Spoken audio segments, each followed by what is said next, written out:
नमस्ते साथियों, कैसे हैं आप लोग। उम्मीद करता हूँ कि अच्छे होंगे। तो आज हम करने वाले हैं प्रश्नावली 3.5 का क्वेश्चन नंबर 1 का 3 नंबर।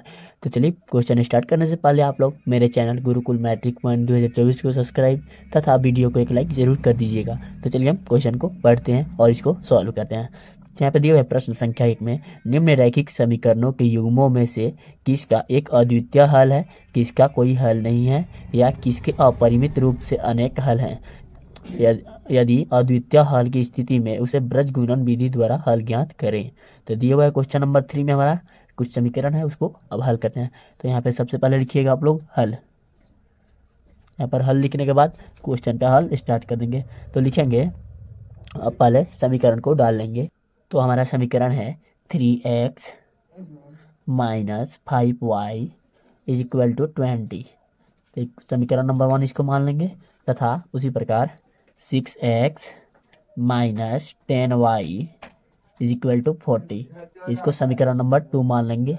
ओके, और इसको हल करेंगे अब ब्रज गुणन विधि द्वारा। तो लिखेंगे अब, नहीं, पहले हम ब्रज गुणन विधि द्वारा हल नहीं करेंगे, पहले हम इसका रैखिक व्यापक रूप से तुलना करेंगे, फिर इसे पता करेंगे किस स्थिति में है, उसके बाद में इसका देखा जाएगा क्या होगा क्या नहीं। तो लिखेंगे अब रैखिक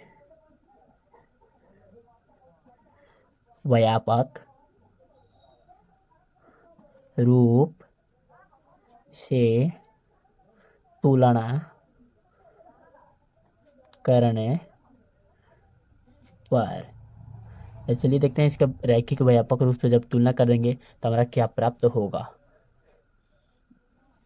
तो यहाँ पर जब हम रैखिक व्यापक रूप से तुलना करेंगे तो उसका जो होता है समीकरण उसको हम नोट करते हैं। तो यहाँ पे वो होता है a1x plus by plus C equal to 0। तो समीकरण 1 के लिए हुआ, चूँकि आप लोग देख सकते हैं यहाँ पे समीकरण 2 दिया हुआ है। तो लिखेंगे फिर एक और ax plus by plus C equal to 0। इस समीकरण 2 के लिए हो गया। ओके, तो अब यहाँ पे सबसे पहले समीकरण को रखेंगे। ठीक है, तो यहाँ पे समीकरण को लिख लेते हैं हम लोग। क्या है समीकरण? 3x minus 10y is equal to 20। समीकरण नंबर फर्स्ट यही है हमारा। और उसी प्रकार समीकरण नंबर सेकंड है 6x माइनस 10y, यहाँ पे 5 होगा दोस्तों, यहाँ पे गलती हो गई, 5 10y इज इक्वल टू 40। यही है हमारा 2 नंबर समीकरण। तो अब हम इसको क्या करेंगे ना, ये जो 40 है और ये जो 20 है इसको हम इधर लाएंगे, इक्वल के इधर लाएंगे, तो क्या हो जाएगा हमारा। तो ये हमारा समीकरण 1 नहीं हुआ और 2 नहीं हुआ, इसको आगे जब बढ़ाएंगे तो क्या होगा हमारा। तो 3x minus 5y minus 20 is equal to 0। ये हमारा हुआ समीकरण नंबर 1। उसी प्रकार से जब इसको करेंगे हम तो यहाँ पे होगा इसको 6x minus 10y minus 40 is equal to 0। क्योंकि जब यहाँ से हम लोग 40 को बराबर के इधर ले जाएंगे, मतलब इक्वल के इधर ले जाएंगे, तो इसका साइन चेंज हो जाएगा। तो चूंकि यहाँ पे प्लस में तो इधर जाएगा तो माइनस में हो जाएगा, तो हमारा समीकरण नंबर 2 हो गया। ओके, तो जब हम इसको आगे हल करेंगे तो क्या लिखेंगे।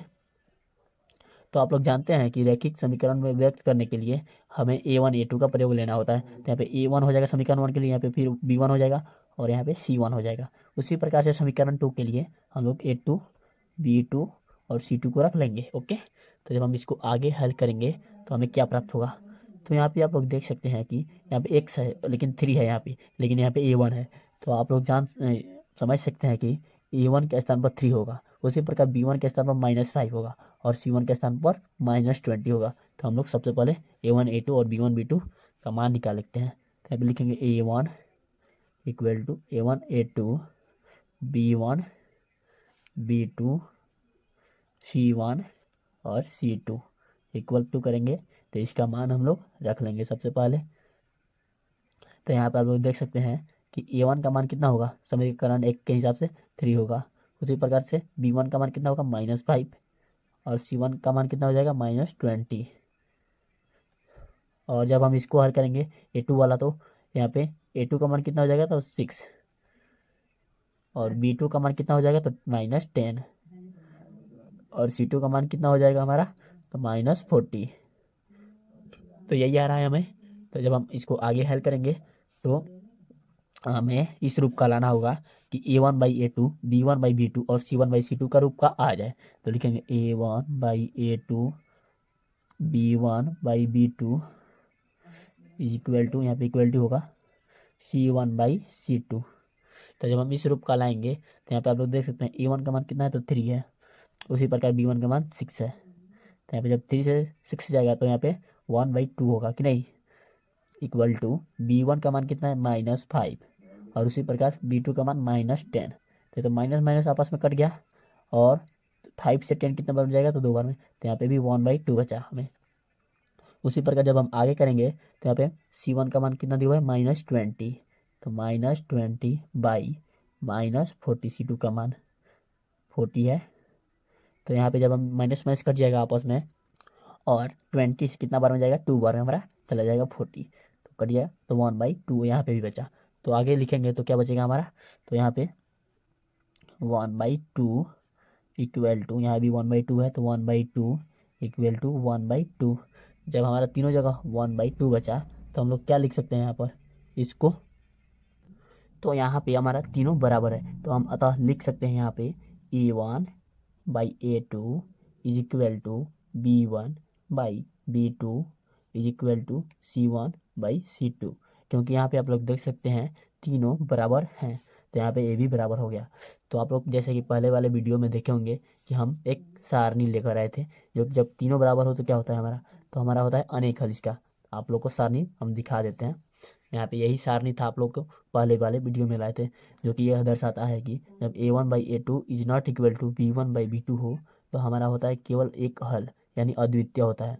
उसी प्रकार A1/A2 और B1/B2 और C1/C2, जैसे कि अभी हम लोग का क्वेश्चन में कंडीशन आया हुआ है यही A1A2 B1B2 और C1C2, जब तीनों आपस में बराबर हों तो हमारा क्या होता है, तो यहाँ पे जब तीनों आपस में बराबर होंगे तो हमारा अनेक हल होगा। ओके, और जब A1A2 B1B2 और बराबर ना हो C1C2 है, मतलब A1A2 और B1B2 बराबर हैं दोनों, लेकिन C1C2 बराबर नहीं है, बराबर कदापि नहीं है, तो हमारा क्या होगा, कोई हल नहीं, मतलब इसका कोई हल होगा ही नहीं। ओके, तो हम लोग तो इस सिचुएशन में फंसे हैं, तो यहाँ पे क्या होगा, अपरिमित रूप से अनेक हल, मतलब इसका क्या होगा, अनेक हल हो जाएगा। तो लिखेंगे नीचे नोट में यहाँ पर, अतः इसका इस समीकरण का कोई हल नहीं है।